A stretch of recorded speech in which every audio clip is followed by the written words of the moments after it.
Assalamualaikum warahmatullahi wabarakatuh. Innal hamdalillah nahmaduhu wa nasta'inuhu wa nastaghfiruh wa na'udzu billahi min shururi anfusina wa min sayyiati a'malina may yahdihillahu fala mudhillalah wa may yudlil fala hadiyalah. Asyhadu an la ilaha illallah wa asyhadu anna Muhammadan abduhu wa rasuluh. Amma ba'du.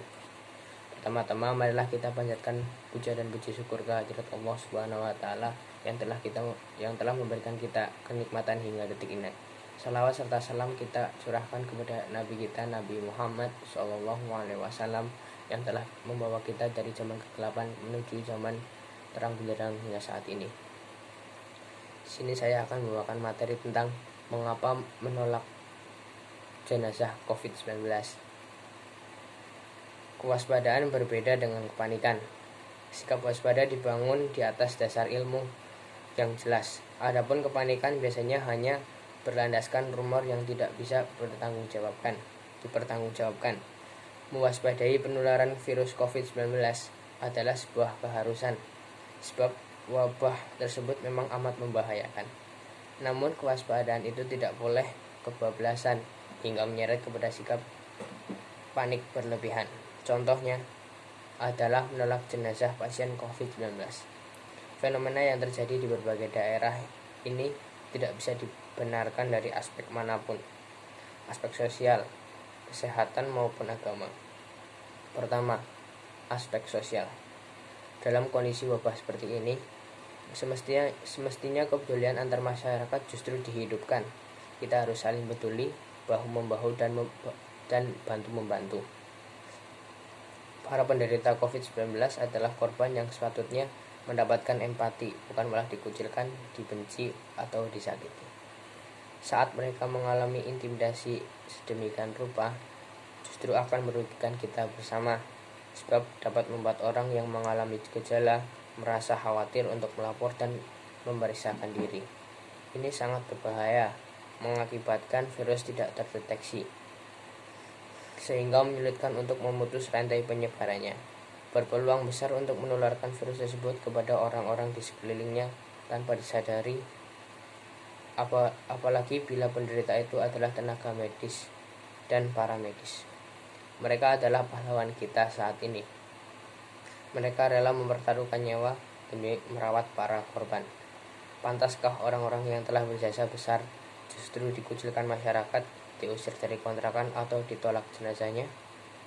Bukankah itu adalah sikap membalas air susu dengan air tuba? Di mana hati nurani kita? Kedua, aspek kesehatan. Banyak penolakan terjadi dikarenakan rumor yang berkembang bahwa jenazah bisa menularkan virus sehingga membahayakan lingkungan sekitar. Padahal para pakar kesehatan telah meluruskan pemahaman keliru tersebut. Dr. Edi Suyanto, SPF, SH, MH, Kepala Departemen Kedokteran Forensik dan Mediko-Legal RSU Dr. Sutomo, Surabaya mengatakan, secara ilmiah ilmu kedokteran, korban atau jenazah kemungkinan menularnya sudah tidak ada. Apalagi virus corona. Virus corona harus hidup pada inangnya. Inangnya sudah mati, virusnya juga ikut mati. Sama dengan HIV/AIDS, sama H5N1 flu burung.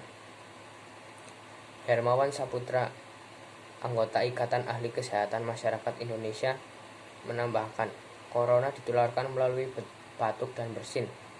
Kira-kira kalau orang meninggal apa bisa batuk dan bersin? Lantas bagaimana dengan cairan yang mungkin keluar dari jenazah? Potensi penularan dari cairan tersebut telah diantisipasi dengan protokol yang ketat. Jenazah akan dibungkus plastik, lalu dikafani, kemudian dibungkus plastik lagi. Setelah itu dimasukkan ke dalam kantong jenazah, lalu dimasukkan ke dalam peti yang tidak tembus air. Di setiap lapisan tadi dilakukan dekontaminasi. Terakhir jenazah segera mungkin dimakamkan di lokasi yang tidak dekat dengan sumber mata air. Setelah berbagai prosedur cemat di atas, apalagi yang dikhawatirkan? Alhamdulillah, hingga kini tidak ada laporan dari negara manapun di seluruh dunia mengenai kasus penularan virus corona melalui jenazah. Ketiga, aspek agama. Dalam Islam, hukum memakamkan jenazah adalah fardu kifayah. Demikian ijma' para ulama. Bila tidak dilakukan, akibatnya semua orang bakal memikul dosanya. Saking pentingnya hal ini, agama kita memberi aturan agar menyegerakan perawatan, pengantaran, dan pemakaman jenazah. Rasulullah Shallallahu Alaihi Wasallam bersabda, asri'u bil janazati, segerakanlah penanganan jenazah. Hadis riwayat Bukhari dan Muslim. Manakala ada penolakan jenazah, itu akan berakibat tertundanya pemakaman, bahkan di suatu wilayah karena ditolak di mana-mana, jenazah sempat tertahan hingga 2 hari. Sudah matikah naluri kemanusiaan? Keimanan seseorang tidak dianggap sempurna kecuali manakala ia mencintai saudaranya seperti ia mencintai dirinya sendiri. Bila jenazah yang terkatung-katung tadi adalah orang tua kita, bagaimana gerangan perasaan kita? Demikianlah yang dapat saya sampaikan. Nun wal qalam wa yasturun.